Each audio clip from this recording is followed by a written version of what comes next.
Hello అండి, అందరూ ఎలా ఉన్నారు? బాగున్నారా? మీరు బాగుండాలి, నేను కూడా అందులో బాగుండాలనుకుంటున్నాను. ఈరోజు కొత్త రెసిపీతో మీ ముందుకు వచ్చాను. ఆమ్చూర్ బెండకాయ ఫ్రై అన్నమాట. చాలా రోజుల నుంచి మీరు అనుకుంటుంటారు, 2-3 వీడియోలు తీసేసి వదిలేసినారని.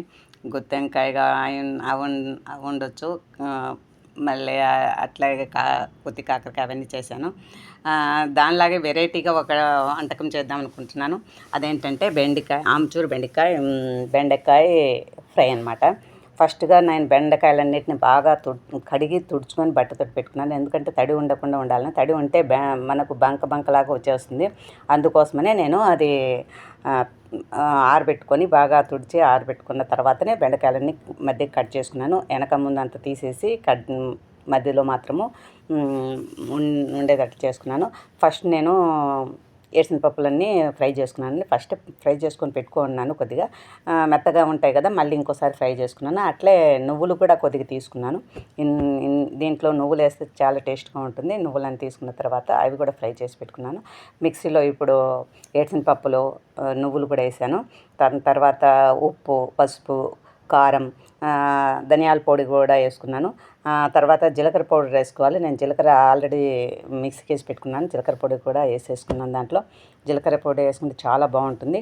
తర్వాత ఆమ్చూర్ పౌడర్, ఇది మార్కెట్లో దొరుకుతుందండి. ఎండి మామిడికాయను పౌడర్ చేసి పెట్టుంటారు. ఇదే దీంట్లో స్పెషాలిటీ. చాలా బాగా టేస్ట్ ఉంటుంది. పుల్లగా చాలా బాగుంటుంది. నేను ఫస్ట్ నుంచి దీంట్లో వేయలేదు. గుత్తి కాకరకాయ అవన్నీ చేసింది కదా, దాంట్లో వేయలేదు.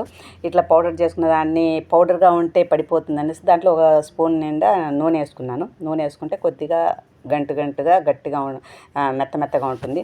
అందుకోసమని మనం కట్ చేసి పెట్టుకున్న బెండకాయలన్నిట్లలో అది పౌడర్ నింపేసానండి. ఆమ్చూర్ పౌడరు చాలా టేస్ట్గా ఉంటుంది. ఇది తీసి ఫ్రిడ్జ్లో కూడా పెట్టుకోవచ్చు. ఒక వారం 10 రోజుల దాకా ఉంటుంది ఆ పౌడరు. దేంట్లోనైనా మనము ఫ్రైలలో వేసుకొని పెట్టుకోవచ్చు. చూడండి, చాలా టేస్ట్గా ఉంటుంది. ఎందుకంటే వేసిన పప్పులు, నువ్వులు, కారం, ఉప్పు, దీంట్లో నేను తెల్లగడ్డలు ఒకటి వేయటం లేదు. ఎందుకంటే ఆమ్చూర్ పౌడర్ వేసినందుకని.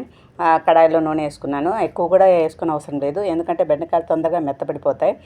కడాయిలో వేసుకున్న తర్వాత బెండకాయలు కూడా దాంట్లో మనం నింపి పెట్టుకున్న బెండకాయలన్నీ దాంట్లో వేసేసుకున్నానండి. 5 నిమిషాలు కొద్దిగా ఫ్రై చేసుకోవాలి. 5 నిమిషాల కోసం అంటే 10 నిమిషాలు మగ్గాలది. నేను స్లిమ్లో పెట్టుకున్నాను స్టవ్. అది 2-3 సార్లు కలబెట్టుకోవాలి మనము ఇట్లా, లేకుంటే అది మాడిపోతుంది ఒకే సైడు. తర్వాత నిమ్మకాయ కూడా ఒకటి పిండాను పైన. చాలా కొద్దిగా పుల్లగా ఉంటే టేస్ట్ ఉంటుంది అనేసి. ఫ్రెష్గా ఉన్నాయి కాబట్టి బెండకాయలు నల్లగా కాలేదు చూడండి, పచ్చగా బాగా ఉన్నాయి.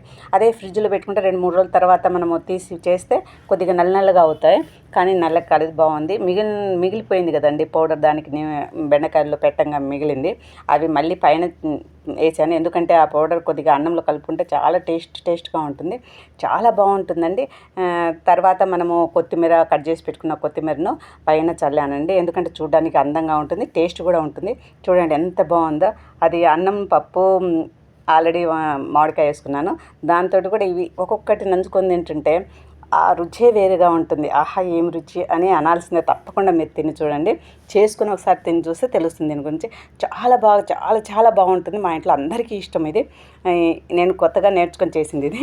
చూడండి, ఈ బెండకాయ ఒకసారి ట్రై చేయండి.